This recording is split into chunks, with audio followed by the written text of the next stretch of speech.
Hi everyone, welcome to the Kotlin London Meetup. We are a few days away from the Kotlin 1.4 event, and this month we wanted to do something a bit different. Instead of the usual formats of the two talks, we line up a fourth speaker that will form our panel, that will chat about the upcoming version. We answer some of your questions, but they're trying to have like a lot of fun, hopefully. We have to thank 47 Degrees who made this possible by being our main sponsor. Make sure you check out their academy with a lot of courses on Kotlin and functional programming. The link is in the description here on YouTube below. If you're interested in giving a talk, the info is on the Meetup page. If your company wants to sponsor one of our events, send us an email. We're always open for new sponsorship. If you haven't done it yet, please join our Meetup page. Subscribe to our YouTube channel and follow us on Twitter. But also spread the word to your friends and colleagues. The link of the QA on Slido is again in the description below. So feel free to add a question as soon as possible. So it's time now to go to Boblisco, who is going to be the host and the moderator of our panel today. Hello, everyone. Hi, Hi, Enzo. Thank you. How are you? You ready? Good. Yeah, let's go for it. Good luck. I'm pretty sure you're going to smash it. So, feel free to introduce our panelists. Cool. So, we have really good panel tonight. We're gonna, well, first of all, we're gonna, as we said, we're gonna discuss Kotlin 1.4, and we have probably one of the best panels to talk about this. We can start with Sebastian, if you want to introduce yourself. Sure. Okay. Hi, everyone. I'm Sebastian. I'm a developer advocate working at JetBrains. I'm a Kotlin developer advocate. You may have actually seen me on this stream before at one point, where I was talking a little bit about Kotlin JS, because that's one of my main focus areas currently. But yeah, I'm just very much looking forward to discussing today and sharing some of the great news that the Kotlin team has produced for Kotlin 1.4. Cool. Thank you. And next we have Christina. Hi there. So my name's Christina. I am an Android developer at Pinterest, and that means I work on mostly product side stuff. I don't have the same insight as the JetBrains team. I'm more a consumer of the Kotlin language, but I'm super excited to be here and to discuss 1.4 from the perspective of someone who's using the language in production for building consumer apps. Cool. Next we have Raul. Hello, everyone. My name is Raul. I work at 47 Degrees, and I'm also in part of the Aero community in Kotlin. And I'm very excited about this release because it has a lot of features that are making functional programming more ergonomic in Kotlin, which we're benefiting from. And also very excited about the new IR backend support, which is going to be great for tooling and metaprogramming in general. So yeah, looking forward to discuss more about it. Cool, thank you. And last but not least, Leland. Hello. So I'm Leland Richardson. I'm a software engineer at Google.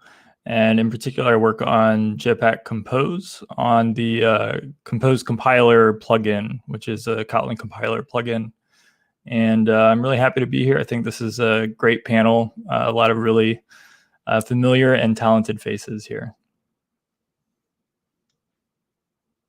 Cool. So I think basically the first thing that we could talk about is, I guess, what's the favorite feature of Kotlin 1.4 that you prefer from this release? Like, so who wants to go first?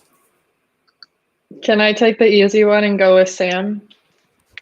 I feel like everybody was going to say it, so get out in front of that. I just think the cleanup around the SAM conversions it's been long awaited, and everybody's really excited about it, including me. I also have some conversions as well, but I think now that Christina covered that one, I think I'll go for, as I mentioned earlier, the IR backend and in general the IR compiler infrastructure. It's going to make tooling much more cohesive, I think, and it's going to give a good opportunity for compilers and optimizers to be able to do more with Kotlin than what we're doing today. So I think that's one of my favorite features, that it's experimental, and I'm looking forward for people to trying it out and using it. Yeah, so I was also going to say the IR backend, to be honest, because yeah, we've kind of made it the central point of innovation for Kotlin JS specifically, with a lot of new features and like all of that innovation really just flowing into the new backend. Everything from the TypeScript interop, which we're currently prototyping, to just a bunch of optimizations. But I'm gonna go for something different then.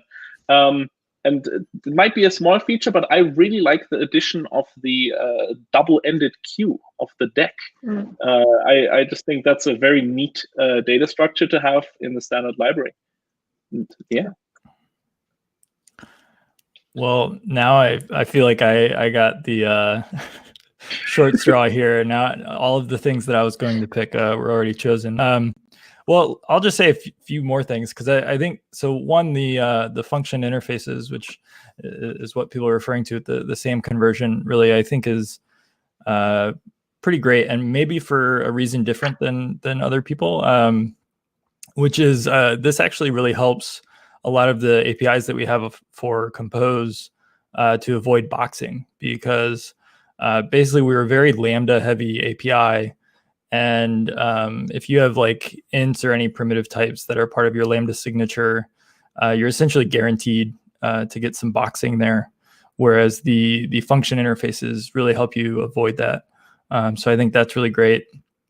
And then also naturally, like the Compose compiler plugin is started targeting the IR backend of Kotlin before it was even experimental. So Jetpack Compose was pre-alpha and IR was pre-experimental.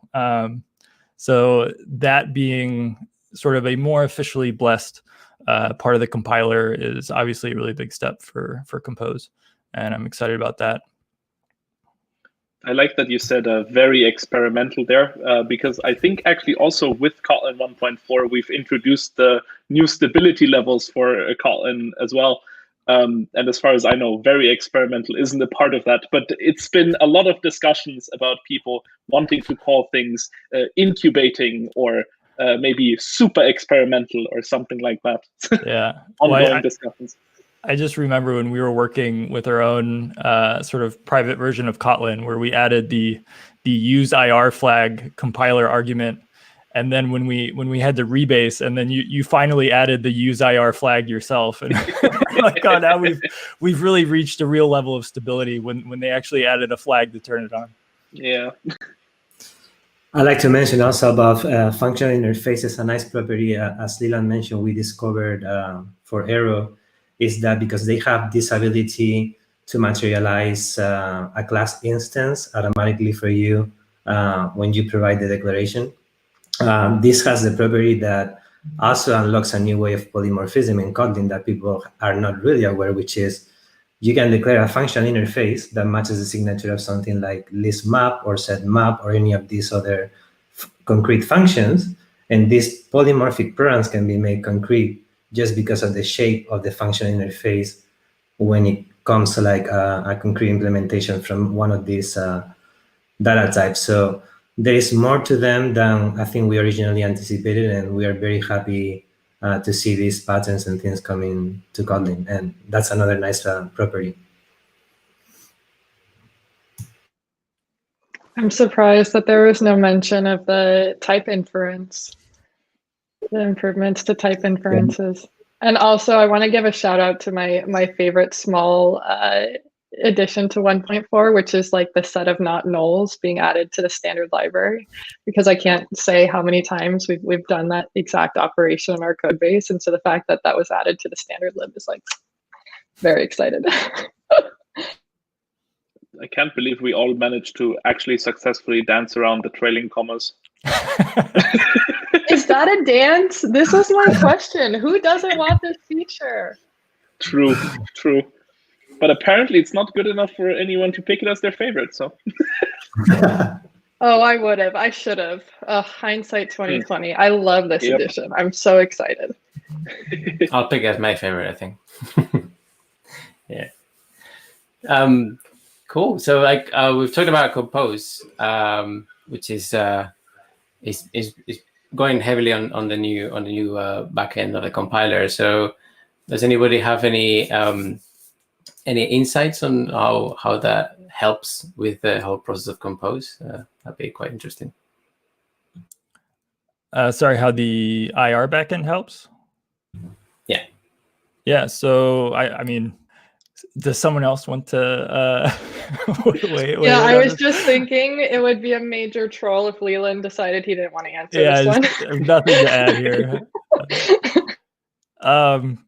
Well, yeah, I'll speak a little bit about this. The IR backend is extremely helpful, primarily because what the Compose compiler plugin is really taking the source code that you write and transforming it in a way that sort of semantically means the same thing, but does sort of a lot of calls to our runtime, for instance, and some optimizations. And so all of that sort of requires in order to make this manageable, it requires a way to take a representation of the source code and transform it into what we think of as the transformed version of the source code. And it really helps if we're able to do this before all of that code gets generated into, say, JVM bytecode, which is essentially what we would have been doing with the old backend. We might have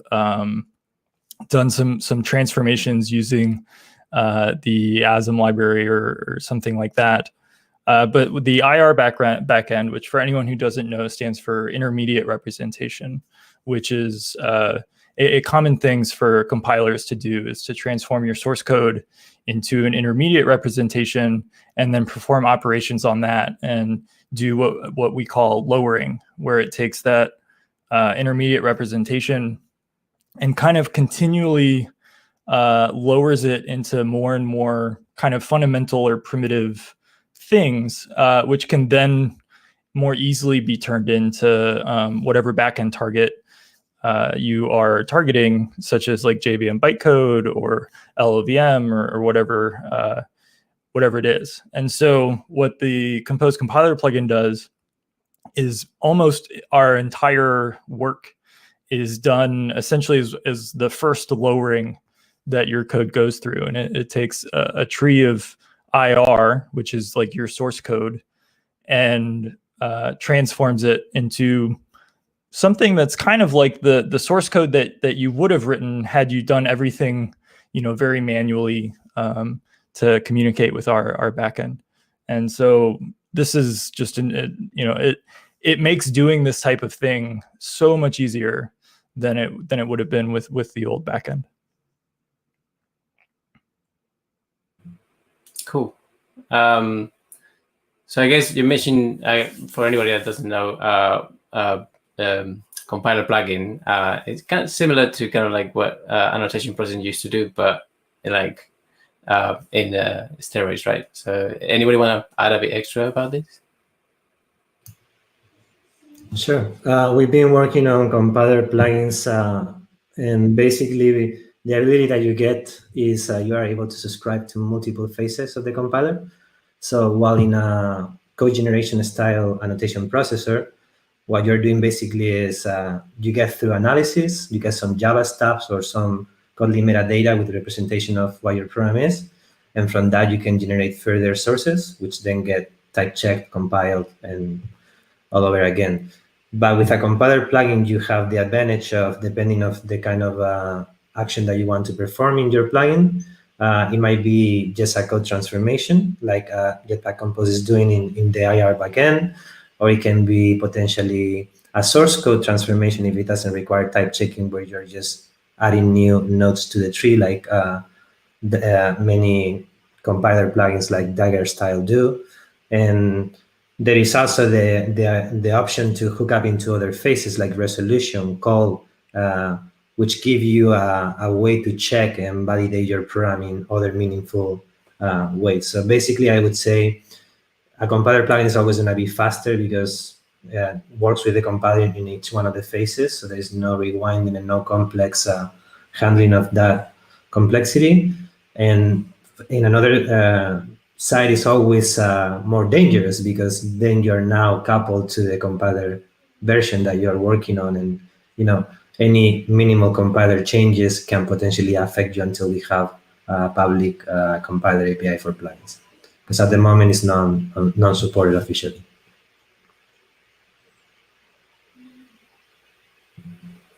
Cool.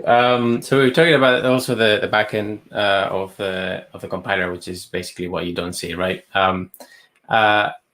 Maybe someone can give some hints of what does the front end mean on this case.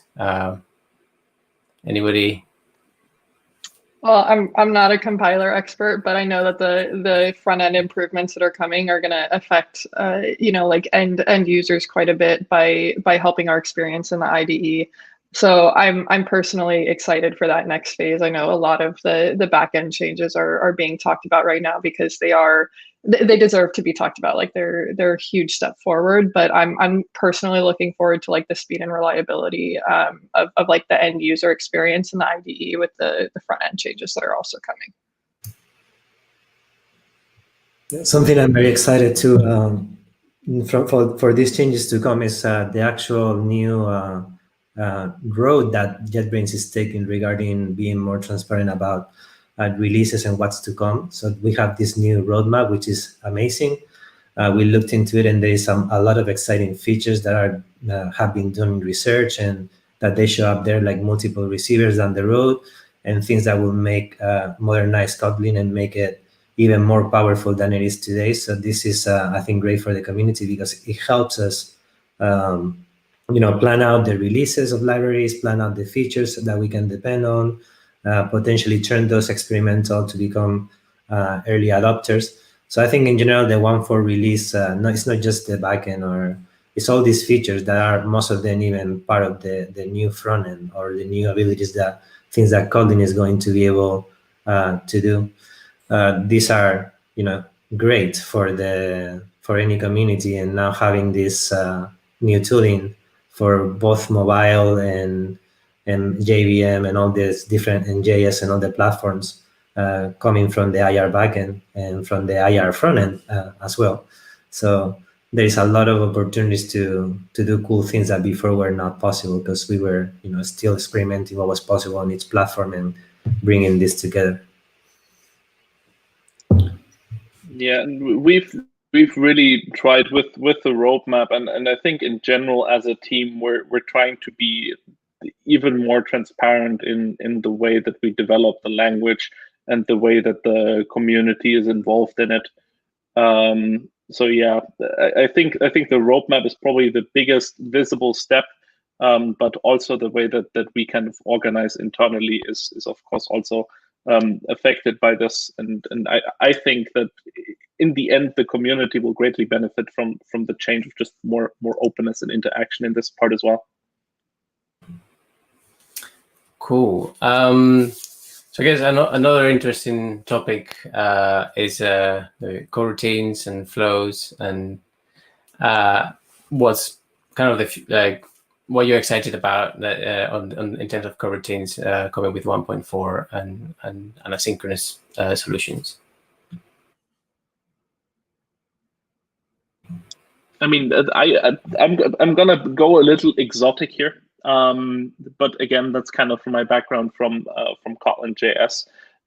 There's a really interesting project called Fritz 2. I believe actually they also spoke during during this user group. I'm not actually sure, but they essentially use Kotlin flows to make it really easy to build reactive web applications that run in the browser through Kotlin.js. So they're on the one hand, they're leaning super heavily into Kotlin flows. On the other hand, they're leaning very strongly into building kind of their own customized HTML DSL.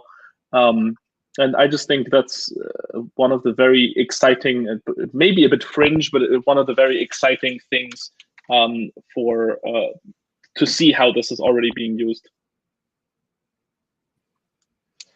I think the thing that I'm most, I guess, intrigued by, or that I was thinking about a lot with this release is the ability of JetBrains as a steward of both the language and the IDE we use to edit that language to do these deep integrations of being the people who work predominantly on coroutines and then also building the debugger for coroutines.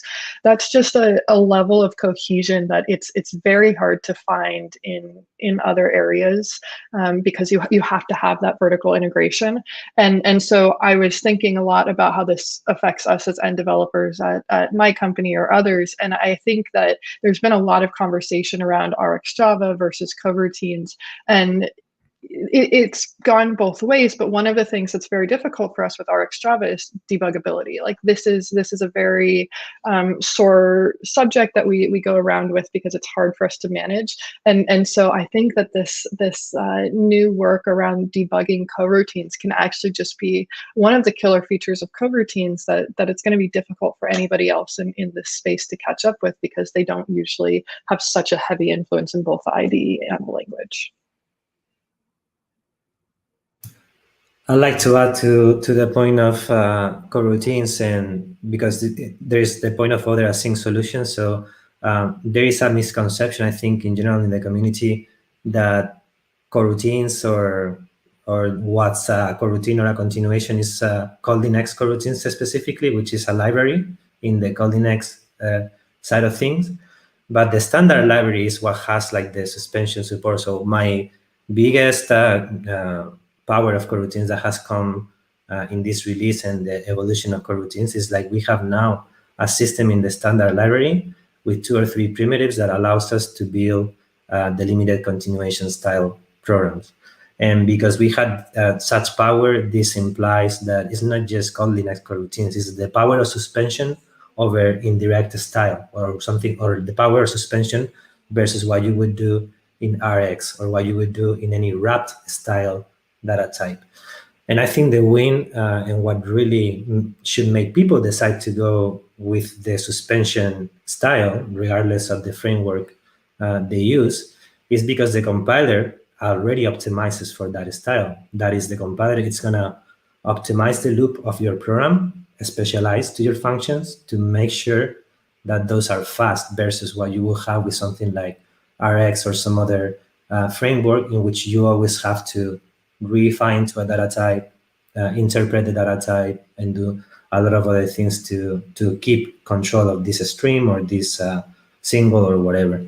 So this new style with suspension gives us a new power, which is allows us to write programs that are inherently faster because the compiler finds most of the time imperative code. So I think it's like a major breakthrough in mainstream languages, which is bringing the power of continuation, bringing the power of elimination of callbacks to mainstream languages like Kotlin. So definitely very excited about the continuation support and especially about the progress in the standard library, bringing these primitives so that frameworks can be built on top of suspension. I think that one illustration or kind of building off of that, one of the little gems in the recent work in this area was the tidbit around deep recursive calls and the support for that. And it just delighted me as a software engineer because we have this technology introduced predominantly for coroutines, and then you see it expanding into this separate problem space and like how good clean architecture can really solve many different complex issues. So when I was reading about that, I was just delighted as someone who built software to see how this is taking on a new life in other problem areas as well. I might be a slight bit biased here, but I'm also always very impressed by the work that our team is actually doing generally. So for me, it's always a pleasure to see them come around with the ideas and the implementations, and yeah, seeing the kind of the effects that they have sometimes only months down the road, but still realizing that they have somehow either anticipated this or at least have designed in a way that allows for these changes to make, makes me have a huge respect for these folks that built that as well. Definitely, yeah. Really, your colleagues are doing an amazing job with that. Cool. I might add a little bit on the Coroutines train, if you don't mind. So from a compose point of view, Coroutines has been a pretty interesting journey for us, because we were actually very bullish on Coroutines, but from earlier on in the project, we weren't really able to iterate on APIs with Coroutines as much as we had liked, because they weren't supported in the IR backend. And so we were in sort of a catch-22 kind of situation. And I will say, I think recently we've seen a lot more innovation in this area on our team, where we've started to embrace coroutine based APIs much more. And I think it's really exciting, because in a sense, the move from the current Vue framework on Android to Compose is a big shift in a lot of ways. And one of them is in the sort of programming paradigm. And Compose is very function-based, where a lot of what you define is inside of the body of a function. And that's new for a lot of people. And a lot of the problems that you were solving before might take a slightly different shape. And suspend functions or coroutines are very useful for defining state machine-like behavior in the body of a function. And because of that, we're finding that some APIs that we had originally created in Compose, once we kind of made the shift towards a coroutine-based API, a lot of the usage of those APIs all of a sudden kind of fell away and became much more simple, a lot easier to read, and things like that. And so in that sense, it's really exciting. And at the same time, it's like it's one more new thing for Compose. And so I really hope that the Kotlin community overall starts investing time into learning about coroutines and how to use them and how to leverage them, because I think that they're going to be a big part of our future.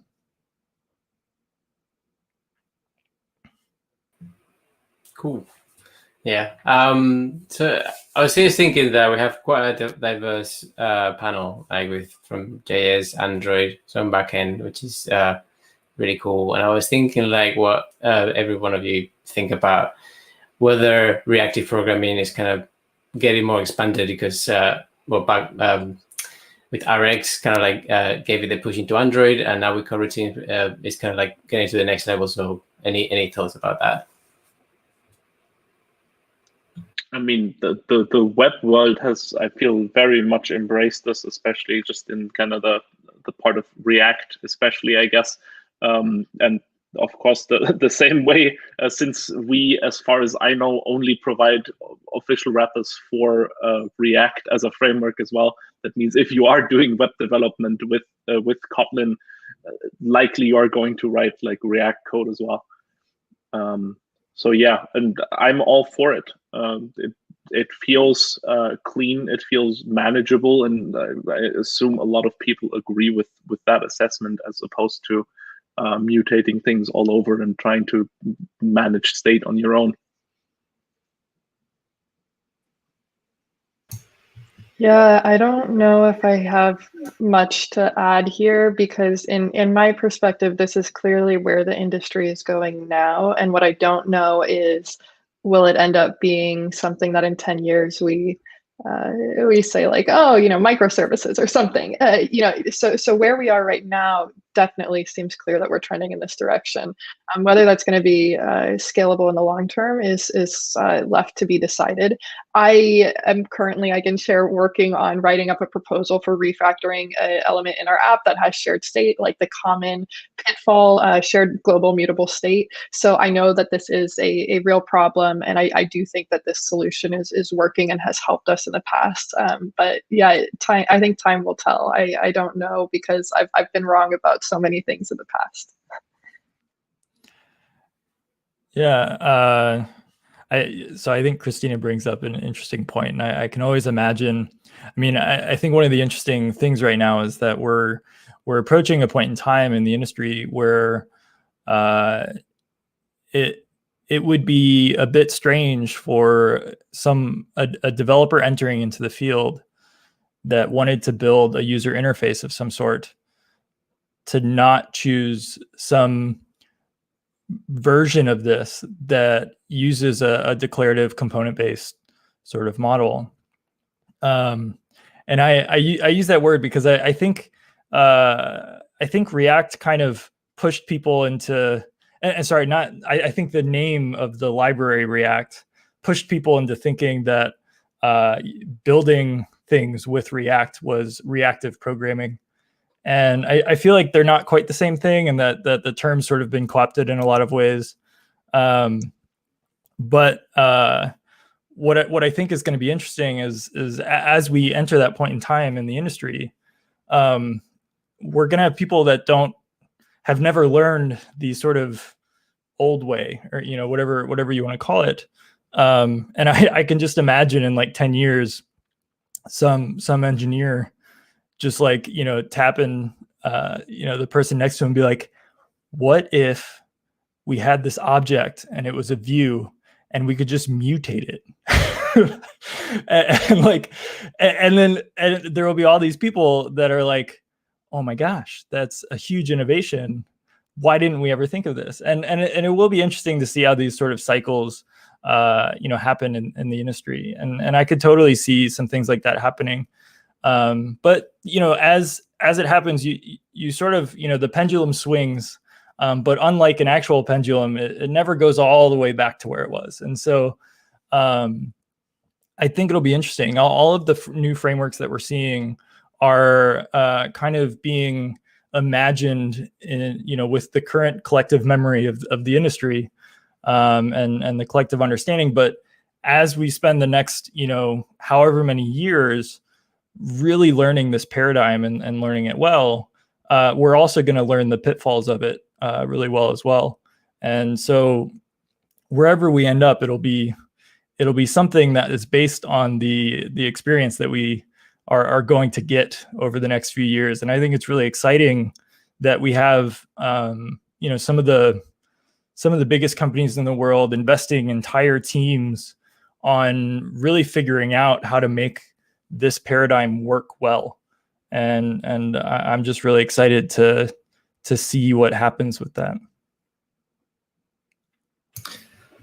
I'd like to add that I think from the point of view of the JVM too, I think we have to keep in mind that Project Loom is coming. So because of the new support for this style of programming, also with imperative style programming, which allows us to, support this reactive style callback without, like we are doing in Kotlin, similar to suspend, without the burden of writing all these flat maps and compositional methods. There is also a tendency, I think, we are going to see, languages in the JVM that ultimately, because they will try to adopt or support Loom in some way or another, similar to how we have suspend, we're going to see in Java, we're going to see in other languages that will be able to leverage Loom support for delimited continuations and to implement similar infrastructure. So I think not only reactive programming is coming, it's like it already won, because it already abstracted away from a programming style into being able to support different communities and different programming styles. So it's already a success that we can write imperative programming and not worry about all these callbacks and completing them ourselves manually. And that is, I think, part of reactive programming, because we are seeing this in many other languages and frameworks, and we are seeing that they need to be reactive, because if they're not reactive, they're wasting resources. So ultimately, I think the industry puts them in a place. Like, if you're not reactive, then, well, you're not going to be able to scale this much or do these other kinds of things. So I think we're almost there. But I agree with Lina and Christina and Sebastian. Like, we still have a ways to have people educated into what reactive programming really is, and then take away a little bit of the mix-up between names from frameworks called React or reactive extensions and so many reactive things, right? So, but yeah, I think it's a success, and we're seeing reactive and functional programming being applied in different areas where we didn't think before. So. Cool. So like every year, usually we have around this time Kotlin Conf. This year, unfortunately, we can't really go. That's why we're doing this like this right now. But next week we have this event, which is the announcement, although it's already been released, but about things 1.4. So I was wondering, obviously, sorry about this, Sebastian. It might exclude you, but do you think what's going to be the secret announcement that's going to be next week? Let me just say that I have absolutely no idea. Like, I genuinely don't know. You can guess then. Maybe it's just because I already know, and I don't know we're supposed to keep it secret, or what's going on. Yeah, but no, I'm gonna let a couple of other people guess here.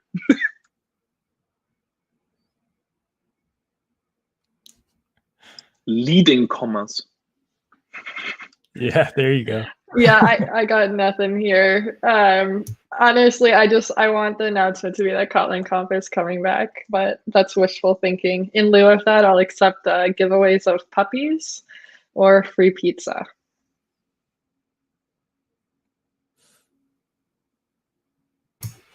No idea.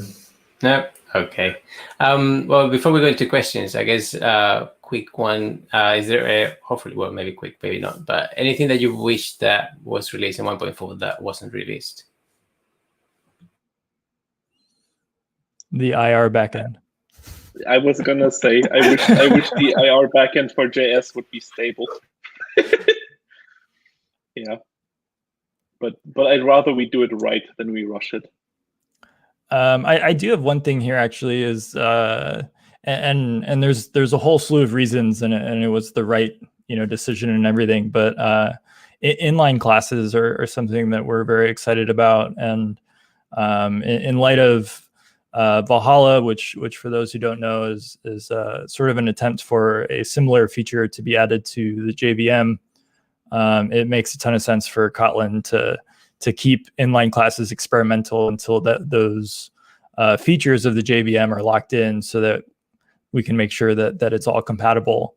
But I think inline classes and sort of more specifically is the ability for people to define essentially structs is going to be immensely valuable for Kotlin and just JVM based programming in the long run. I think it's a huge deal, and so was really wishing that would get in for 1.4, but obviously there's nothing that JetBrains could do there.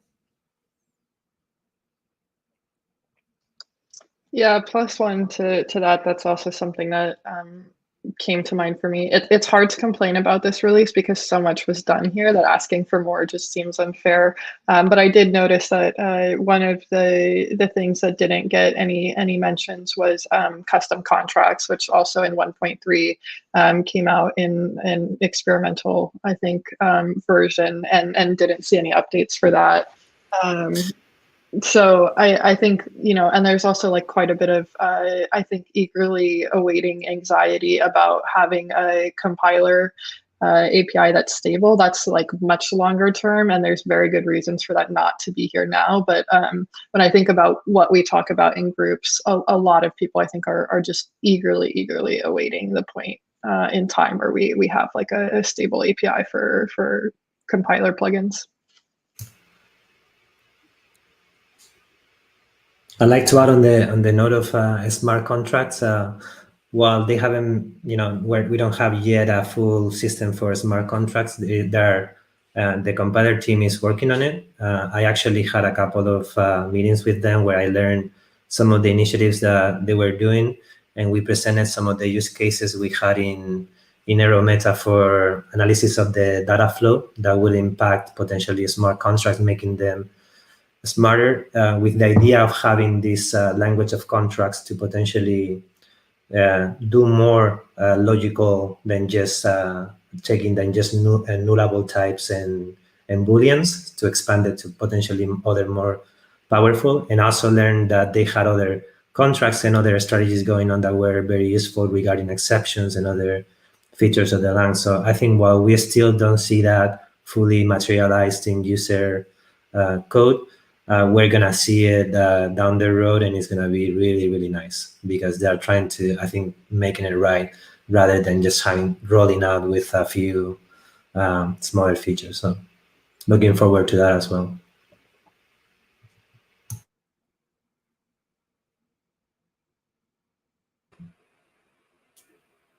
Anybody else? No? Cool. So I think I've been told that we might have reached 100 people on YouTube, which is great, which means that now we have some questions and we can answer. So yeah, what's your opinion about JetBrains porting Compose to multi-platform? That's a hot one. Does someone else want to take this? If I tried to answer this, I would look like a fool. So no, Leland, go ahead. I mean, I think it's great. One of the original things when we were making Compose was to try and think of it more like from my perspective, think of it more as like a language feature than a UI library. And so we built it in a way that will hopefully allow for lots of other uses of it. And we kind of kept that thinking going into the UI toolkit in general. And so to see JetBrains so interested in this area and actually contributing meaningfully to make it happen is really exciting.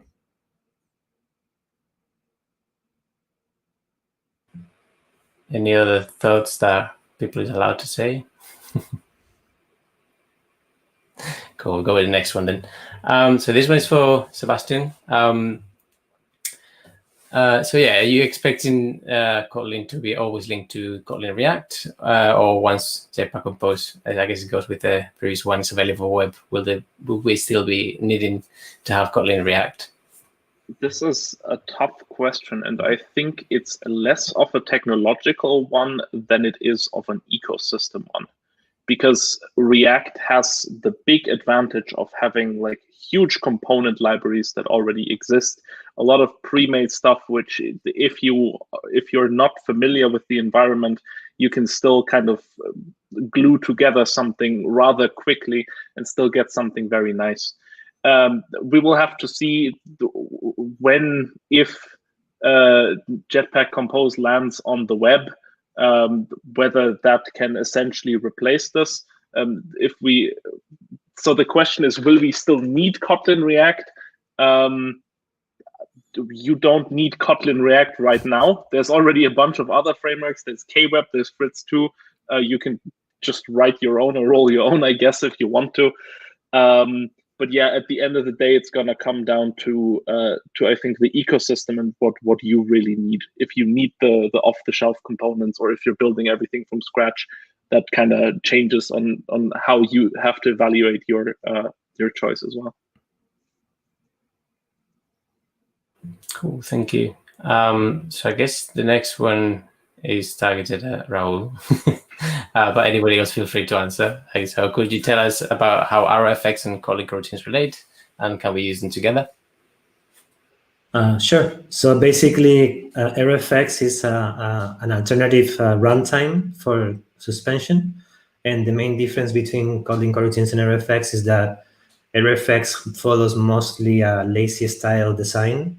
So when you do the operations, most of them are meant to be used from a functional point of view, like passing program as values and manipulating those values.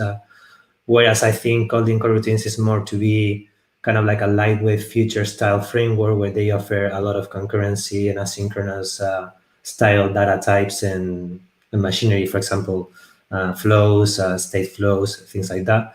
We have also a stream implementation, but ours is pool-based and lazy as well. It's similar to FS2. I don't know if anyone is familiar from the Scala community, but it's a library that is meant to be mostly used in backends for operating in constant space and has like chunking style optimizations that kind of problematic you find more in backends than in UI, I guess. But yeah, there are definitely, as I mentioned earlier, implementations that offer different features for the use case of suspension, which has a lot more use cases than just concurrency or async programs.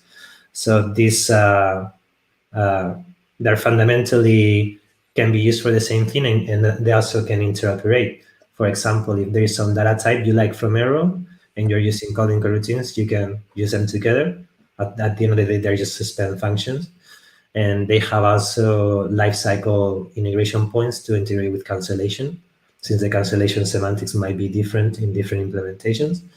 But other than that, yeah, you can use them together, and they're just like different use cases that suspension kind of supports and that you can build with suspension. In this case, purely functional I/O and streams implementation is what AeroFX is. And what I see Kotlin Coroutines is like a framework for concurrency, asynchronous programs, and everything related to concurrency and data and async data stuff. Cool, thank you. Anybody else, do you use Arrow on your code bases? I think that's my question. No. I do. Cool. Cool. So the next question, this one's for Sebastian. I guess, do you have a sponsored link for the dog? I don't have a sponsored link, no. But this is indeed my real background. How you actually notice that this is a real background is the fact that this plant pot is blue. If it was red and everything would be consistent, then it would probably not be real. But this way, yeah, no, it's definitely real. I love this plushie. It's everything that 2020 stands for. And you can get it by Googling this is fine plushie. And it's surprisingly expensive if you're in Europe, mostly because of shipping. Yeah. Love this guy. I'm going to put him back in the background. I wish I could get commission on this. Cool. The most technical question of the evening. Compiler plugins and plushies. What they don't realize is that we all had the same conversation before hopping on this call as well. So he's been asked multiple times because it's just that fun. Yeah. Cool. So the next question is for Leland, and asking if there's any valuable lessons you can share from live coding sessions. I think that might be an inside joke. I don't think it's an inside joke. I don't know. Okay. For those who weren't aware, I just recently started live streaming on Twitch and YouTube. Basically me doing my job, me working on the compiler plugin, as well as me sort of dog fooding Compose and trying to build just sort of like fun Compose designs and things like that. I'm not sure exactly what the learned lessons would be. I think so far it's gone really well and it's been a lot of fun. And I've really enjoyed just having sort of, this like asymmetric conversation with an audience where, you get to type and I just get to blabber on and listen to myself. But overall it's been good. And I'm excited to keep doing it. But I think the main thing, I guess, is that you can't take yourself too seriously and, not be afraid to just not know something that anyone else would not know. And, when something's hard, it's a good moment for me to show people that even though I, worked on the framework myself, that some things don't, immediately come to me when I'm trying to build something. I've been wanting to do that myself. Oh, go ahead. I was going to say, I like to joke with Leland that his dog is actually the star of the stream because there have been some fun cameos, and I definitely consider it a feature, not a bug. But it is, of course, a joke because I've found the stream content incredibly useful myself. Yeah, the first 10 seconds of me streaming live was my dog jumping up onto my desk, which he has never done before. But for some reason, he knew that this was the moment that it would have maximal impact. So look, he's a natural born star. He knows when the spotlight is on. This is what I've been telling you. Yeah, then all of my audience immediately told me to stop coding and just show more of the dog. Yeah. I've been thinking about doing the same, but I just need to get my setup as good as yours. So cool. Next question. So apparently not 1.4 with Kotlin bindings for Apache Spark. Now in preview. How does the panel feel about Kotlin lending itself to backend data processing, etc.? I want to go first. I feel really excited about this. In general, I'm super glad that we at JetBrains are looking beyond. I'm just going to say beyond, just beyond everything. Whether it's like machine learning, whether it's data science, kind of trying to bring this language that I'm so deeply in love with into kind of all these other problem domains, and either bringing people from those problem domains into the language ecosystem, or allowing people who are really deeply ingrained in kind of the language ecosystem and choosing this and choosing the language to expand their own knowledge, I think is really exciting. I personally have a lot of trouble working with dynamically typed languages, for example, which tend to dominate the spaces around data science, machine learning. So I'm very glad to see these efforts going on. Can I ask you a follow-up question? I'm jumping the Slido, but I think that all makes a lot of sense to me, and I share that enthusiasm. But I wonder if you can speak as a member of the team, what it's like to be pulled in so many directions, and like whether you think that has a toll as opposed to being able to concentrate your time and effort in one area. Well, I mean, we have a lot of people who have expertise in these different areas as well, right? So because we also build data grip, and we build another couple of solutions which kind of, they kind of go beyond the generic IDEs as well. So I think I personally can't speak this much to it because I'm mostly an onlooker. I'm mostly a user in this as well, and reading the blog post and saying, "Oh, this is amazing. This is great. A cool new thing." But yeah, we just have people who kind of come from the different backgrounds and who move. So for the way that we do this, at least on the developer advocacy part, is we have people with a data science background coming into Kotlin as opposed to Kotlin people going into data science. Probably just makes a lot of sense because you want to communicate a lot of domain knowledge. Yeah, so I still get to stay on my JVM and JS stuff mostly, and only try out the examples in the blog posts for myself. I just wanted to give a shout out here. I don't have much to add on this area personally, but I do know that we met with a team at Facebook that Eric Myers is leading, that I believe he talked about it last year at Kotlin Conf, where they're actually doing something very analogous to what I guess Raul and I are doing, which is building a Kotlin compiler plugin, but with the goal of making Kotlin a sort of machine learning first language. And it's really interesting stuff that they're working on, and the way that they've modified the language to sort of have more powerful type constraints that you can use that that make working with like sort of, math matrix based sort of operations much more fluid in the type system. And I don't have much more to add, but if this is something that interests you and you don't know about this work, then you should definitely check it out.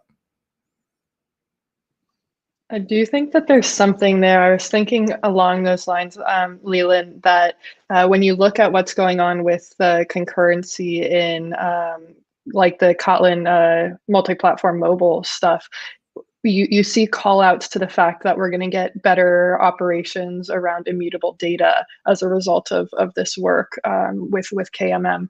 And I thought that was pretty cool too, that as the language and its use cases expand, there are these benefits coming in from all of these different realms in which it's working and that are being upstreamed and kind of being brought back to other use cases. And so there is some cross-pollination there that I find really, really interesting that may also be happening with these additions for machine learning and data processing and all of these different use cases.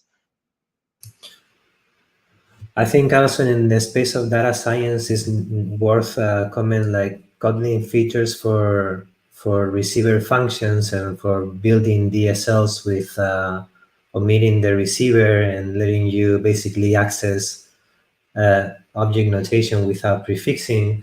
All of these style of DSLs are extremely important in data science space because they can make programs much more succinct and easier to learn to people like data scientists that are coming. And as many of you have mentioned before, it's like a typed option. So it's an option in which we can rely, similar to how we do in Scala when we use Spark with Scala. It gives you like a typed API over the Python 1 or more dynamic versions of the Python 1. But at the end of the day, I think in general, it's important because many companies also will make the choice to choose Kotlin potentially for backend, the front end, and then they might have other areas. And in these areas, I think it makes sense to use the best tools. But if one of the best tools, like in this case, Scala is also in the JVM, is already proof that Kotlin can also be an excellent tool for data science, for Spark and all these other frameworks, providing libraries that are really like the Kotlin way with the DSL style and the easiness that we're used to when using these kinds of libraries like Ktor and all these others that model problems in such a succinct way, thanks to the Kotlin power of DSLs. And yeah, with that, I think it's gonna be important. Yeah, nothing to add, but basically, I think it's awesome. Yeah, I've heard a lot of things about AI and data science, stuff like that lately. I need to get my hands on it at some point. So one last question we're going to have tonight is, you have any horror stories of interoperability between Java and Kotlin? I have horror stories for interoperability between JS and Kotlin, but we're not going to get into that right now. All I can say is that we are hearing all the complaints and are working hard at automating these parts away. Not a horror story, but I deal with writing a bunch of annotation processors when we didn't really have proper Kotlin metadata extraction, and you had to work with the Java stubs that CAP provided at the time. So that was like super painful. But not a horror story, but we got through it, and now we're very happy to see the new evolution of the compiler and the possibilities the new IR and all the tooling is bringing. But yeah, happy for the future. A little bit of horror stories in the past, but nothing important. I will say I'm not sure that it specifically speaks to interoperability. But I think that at Google, we're learning a lot right now as we're, kind of migrating from a group of people, at least on the Android X Jetpack team, a group of people that were building Java-based libraries that were friendly to both Kotlin and Java, to writing Kotlin libraries that are friendly to both Java and Kotlin, and as a lot of people know, the sort of backwards compatibility of the binary interfaces of libraries that are shipped to Maven and used in the Android ecosystem is incredibly important. And so we are spending a lot of time trying to figure out the best way to kind of live in this world and sort of track APIs and evolve APIs as Kotlin first developers. And actually, so one thing that we didn't mention as like an exciting feature in 1.4 is the new API mode, which Kotlin has. And so this is, I think, really exciting. I want the API mode to continue to get better and better, because I think it's really important for the ecosystem to understand that Kotlin was it was created as a user-friendly language, and some of the design choices of Kotlin were made without sort of thinking about the binary compatibility that a library author might have to endure. And so there are a lot of things here that can be really difficult. And so one of the things that we tried to do was take an existing Java-based API and turn it into a Kotlin one, like actually write it in Kotlin, but preserve exactly the binary interface. And that was incredibly difficult. And there's probably no one that knows or understands this pain more than Jake Wharton. If you want to ask him for some horror stories of workarounds to get things to be exactly the same in terms of the binary interface. But even if that wasn't your goal, keeping the exact JVM API, going from migrating from Java to Kotlin, I think that we're going to have a lot of trouble evolving the APIs of Compose over time in a sane way.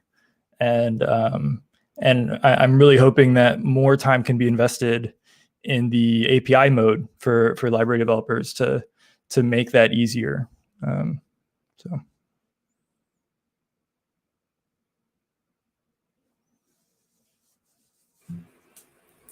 Cool. Well, before we go, do you want to say thank you or have a plug or anything like that? Like, now is your time to say something. I mean, yeah, I'll jump in. I think that this release has a ton of really, really great work. It's super exciting when you see the release notes and you just see what's happening on so many different fronts. The team behind this release has been really, really incredible. And as an end user of the language, I incredibly appreciate it. Like I find all of this work so exciting, and I extend my sincerest thanks to everybody who worked on the release. Likewise, as a library author, I want to say thank you to the entire Kotlin team and the community. And I think there are exciting times coming ahead. So good job, everyone. And thanks also for giving us the chance to come here and rant a bit about what we're doing and how Kotlin 1.4 impacts us. And yeah, thanks all around. And I guess I'll see you next time.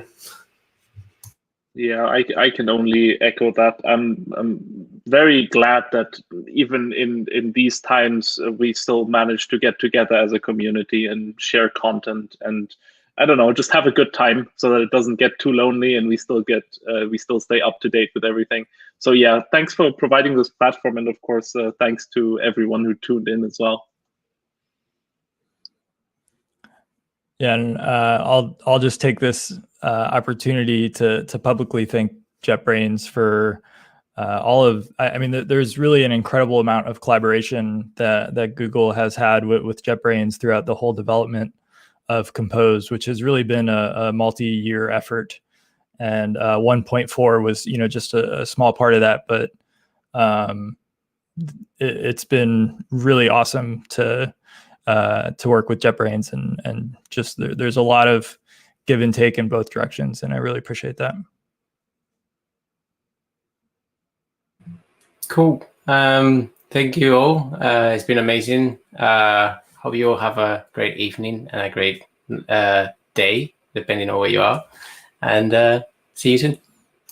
See you. Thank you. Thank you. Bye.